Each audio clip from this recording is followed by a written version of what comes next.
মানুষের মতোই আল্লাহর আরেক বিশেষ সৃষ্টি জিন জাতি। তাদেরও রয়েছে বিবেক ও বুদ্ধি। তারাও আমাদের মতো স্বাধীন ও দায়িত্বশীল। আমাদের মতো তাদেরও সমাজ আছে, ধর্ম আছে, এমনকি তারা বিয়েও করে। তবে তাদেরকে তৈরি করা হয়েছে ভিন্নভাবে। পবিত্র কুরআনে মহান আল্লাহ ইরশাদ করেন, ওয়ালাকাদ খালাকনাল ইনসানা মিন সালসালিম মিন হামাইম مسنون والجان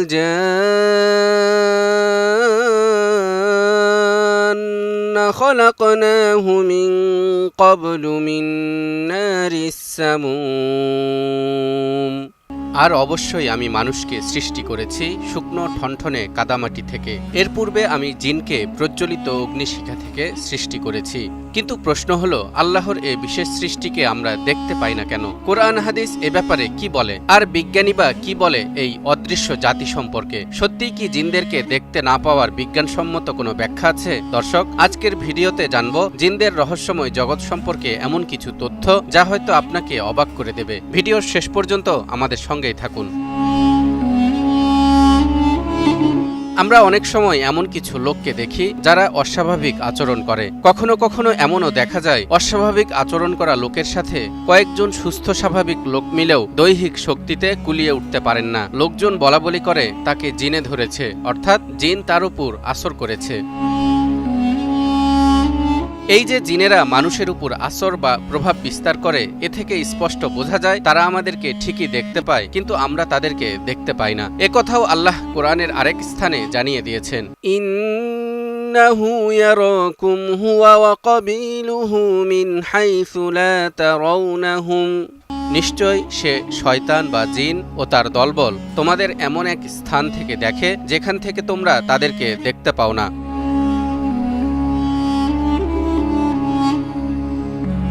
মূলত জিনরা এমন এক অস্তিত্ব যাদের দেখা মানুষের ক্ষমতার বাইরে। তবে আমাদের ও তাদের অর্থাৎ মানুষের ও জিনদের নবী হযরত মুহাম্মদ সাল্লাল্লাহু আলাইহি ওয়াসাল্লামের সাথে জিনদের সাক্ষাতের ঘটনা কোরআন ও হাদিসের একাধিক স্থানে পাওয়া যায়। রাসূলুল্লাহ সাল্লাল্লাহু আলাইহি ওয়াসাল্লাম জিনদেরকে নিয়ে নামাজ আদায় করেছেন, তাদেরকে কোরআন তেলাওয়াত করে শুনিয়েছেন, তাদের কাছে ইসলামের দাওয়াত দিয়েছেন। এমন বহু ঘটনা কোরআন হাদিসে বর্ণিত হয়েছে। এমনকি রাসূল সাল্লাল্লাহু আলাইহি ওয়াসাল্লামের সাহাবীরাও অনেক সময় বিশেষ পরিস্থিতিতে জিনদের দেখেছেন। এমন তথ্য হাদিস থেকে জানা যায়।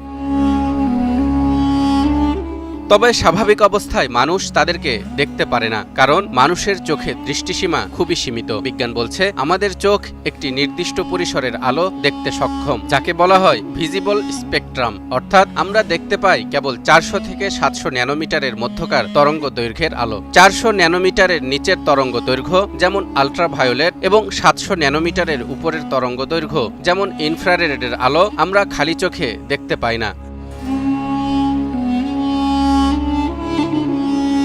একইভাবে আমাদের কানের শ্রবণ ক্ষমতাও 20 হার্টজ থেকে 20,000 হার্টজের মধ্যে সীমাবদ্ধ।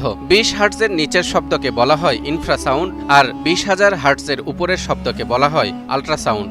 এই ইনফ্রাসাউন্ড আর আল্ট্রাসাউন্ডের শব্দও কিন্তু আমরা শুনতে পাই না, অথচ হাতি, তিমি, এমনকি বাদুড়ও এই শব্দগুলো উৎপন্ন করে। ফ্রিকোয়েন্সির বাইরে হওয়ায় আমাদের পক্ষে তা শোনা সম্ভব নয়।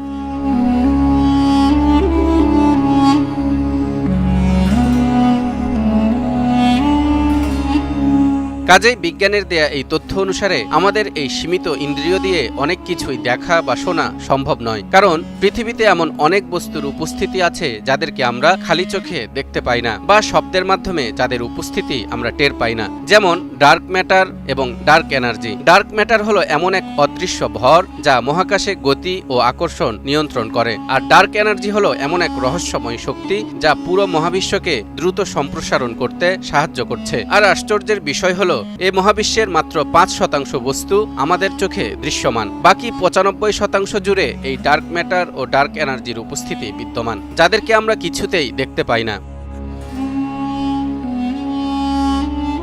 পবিত্র কোরআনে বলা হয়েছে জিনরা প্রজ্বলিত অগ্নিশিখা থেকে তৈরি। পৃথিবীতে সাধারণ আগুন জ্বালালে আমরা কিন্তু তার আলো দেখতে পাই, কারণ সেটি আমাদের দৃষ্টিসীমা অর্থাৎ 400 থেকে 700 ন্যানোমিটারের ভেতরেই থাকে। কিন্তু হতে পারে জিনদেরকে আল্লাহ এমন বিশেষ কোনো আগুন দিয়ে তৈরি করেছেন যা এই দৃশ্যমান সীমার বাইরের। অতএব তাদের অদৃশ্য থাকা বিজ্ঞানের দিক থেকেও যৌক্তিক।